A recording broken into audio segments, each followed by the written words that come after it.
Вітаю, шановні! Пройшли 3 тижні. Як я нагадаю, робив оцю вхідну групу.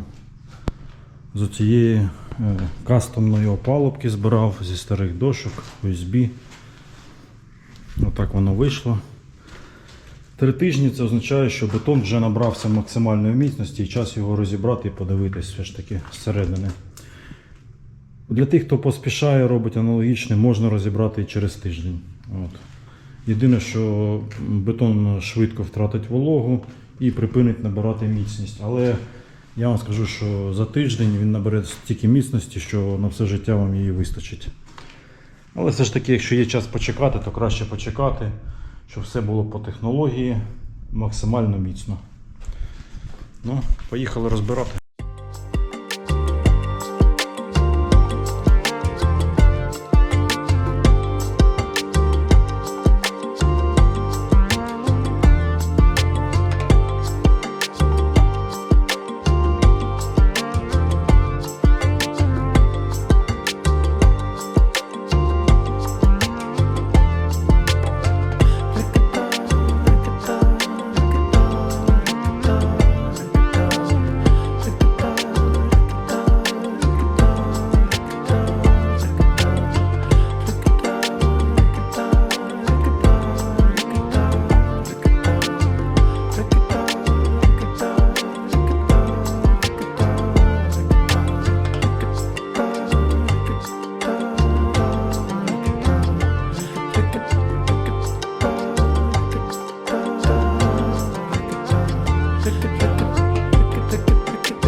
такий мешканець оселився.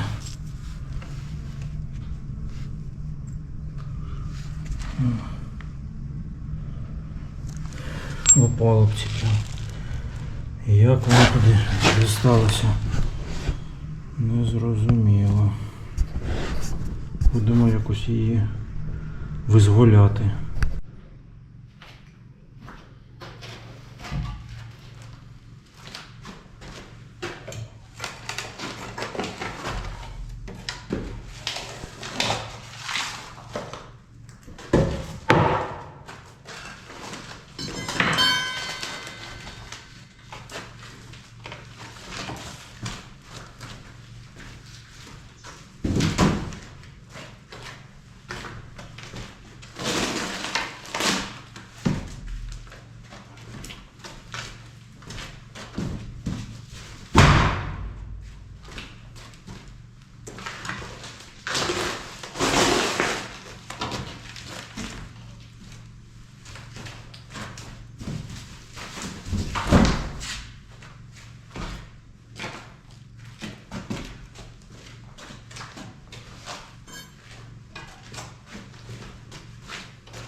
Ось так вийшло. От, до речі, ще один мешканець. Ще менше одна істотка. Ось, дивіться, робота виконана.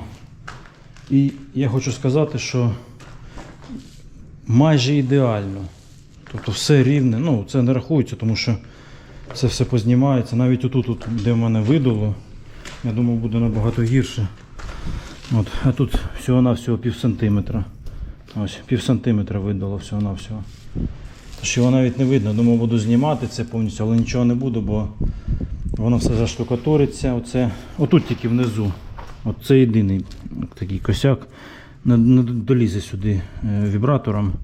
Але нічого, воно заштукатуриться і це вже на сотню років. Отак воно ідеальне, гладесеньке таке вийшло. Ось. Все це пообрізаю болгарочкою, підшліфовую, все буде рівнесеньке. Ну, як розбиратиму цю опалубку, вже показувати не буду. Покажу вже, коли буде повністю готовий результат. Ось така конструкція. Не буду більше вас затримувати. Не забудьте поставити лайк, підпишіться і до побачення в наступних випусках. Всім пока!